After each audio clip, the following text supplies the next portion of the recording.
Barrelman TV, like, subscribe, share, you know what I mean?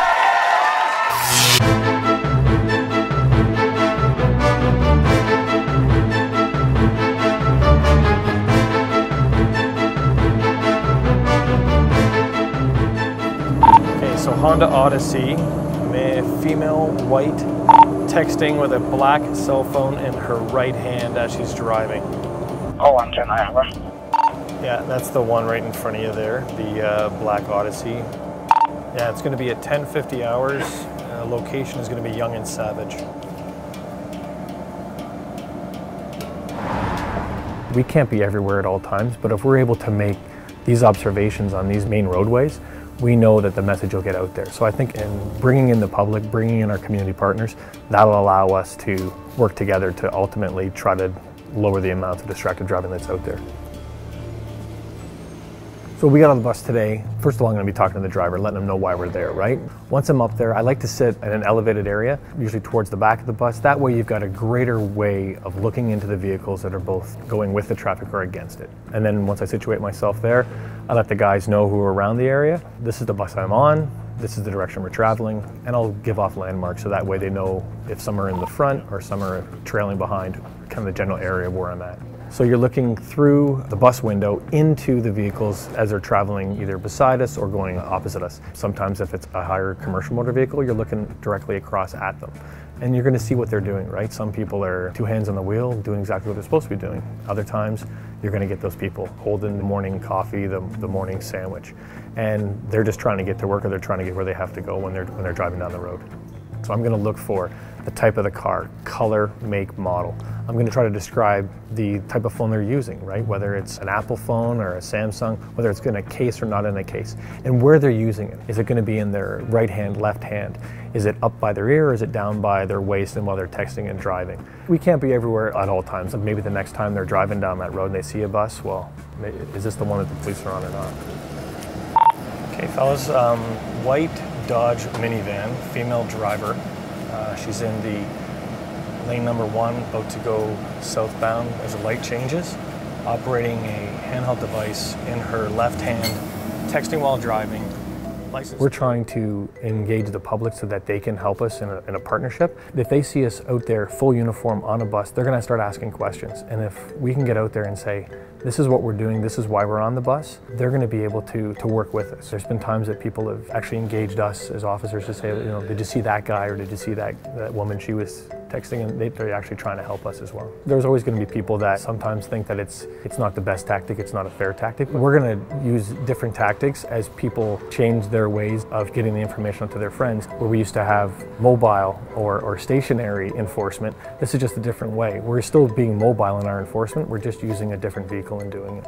And hopefully people will see it's not just police cars that they have to be cognizant about when they're texting or when they're talking. It's everywhere. Everybody, when they're out in their car, they think that this is their own little area, and it is. And that's why a lot of people will drive their own cars to work or to wherever they have to go. But when that own little space may affect somebody else's, it can only take a moment for a tragedy to happen. We want to make sure that it doesn't.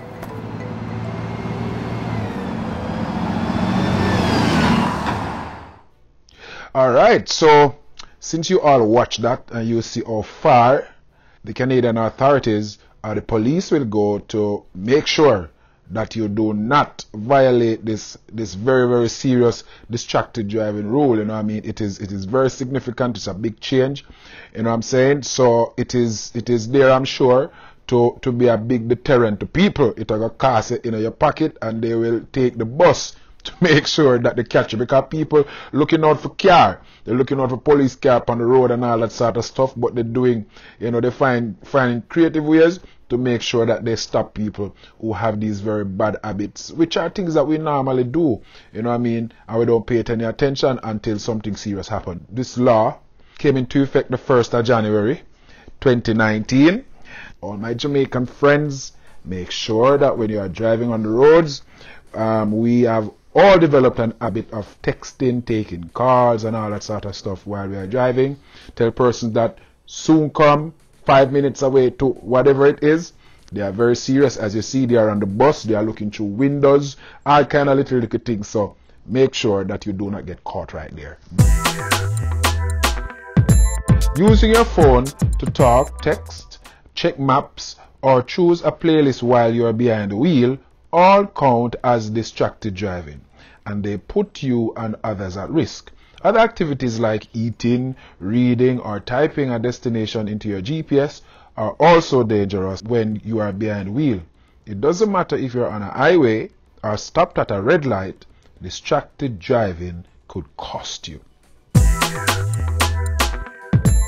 In Ontario, deaths from collisions caused by distracted driving have doubled since 2000. Ontario data on collision from 2013 showed one person is injured in a distracted driving collision every half hour. A driver using a phone is 4 times more likely to crash than a driver focusing on the road. The easiest way to avoid penalties for distracted driving is to not use a handheld device when you are behind the wheel. It's against the law to be using a handheld communication, whether your phone or electronic entertainment device, or a DVD player while driving. In fact, simply holding a phone or other device while driving is against the law.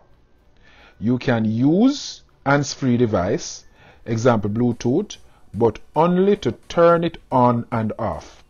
A mounted device, example phone, GPS, as long as it is secure, not moving around while driving. If convicted, the penalty you face depends on the kind of license you hold and how long you've been driving.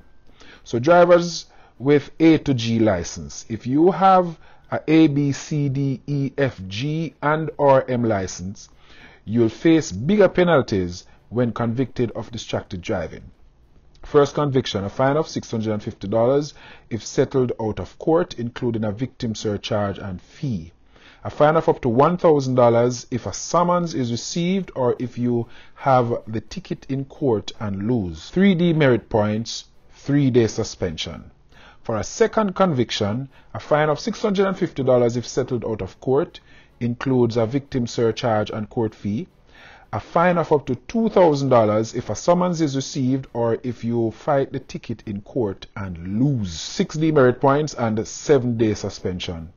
Third and any further convictions, a fine of $650 if settled out of court, includes a victim surcharge and court fee. A fine of up to $3,000 if a summons is received or if you fight the ticket in court and lose. 6 demerit points, 30-day suspension. Novice drivers, they also have a penalty. So these are the G1, G2, M1 and M2 license.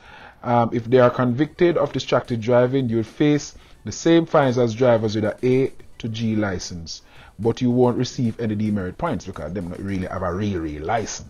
You know what I mean? So they will get a 30-day license suspension for the first conviction, 90-day license suspension for the second conviction, and cancellation of their license and removal from the graduated license system for a third conviction.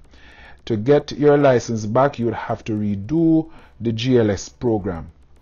For careless driving, you could face more charges for careless driving if you endanger other people because of any kind of distraction. This includes distraction caused by both handheld or hands-free devices. If convicted of careless driving, you may receive 6 demerit points, fines of up to $2,000 and or jail time for 6 months, a license suspension for up to 2 years. You could even be charged with dangerous driving, a criminal offense that carries heavier penalties including jail terms of up to 10 years for causing bodily harm or up to 14 years for causing death. Turn off your phone or switch it to silent mode before you get in the car. Put it in a glove compartment, lock it if you have it, or in a bag or the back seat. Before you leave your house, record any outgoing messages that tells callers you are driving, and you will get back to them when you're off the road. Ask a passenger to take a call or respond to a text for you. If you respond or have to make a call or send a text, carefully pull over to a safe area. Silent notifications that tempt you to check your phone. Call an emergency, you can use your phone to call 911, but be sure to pull off the road to a safe area to make the call. So ladies and gentlemen, Barrelman out. Subscribe, share, like, and click the notification bell. Barrelman TV. Big up on yourself. Drive safe. TV, like, subscribe, share, you know what I mean?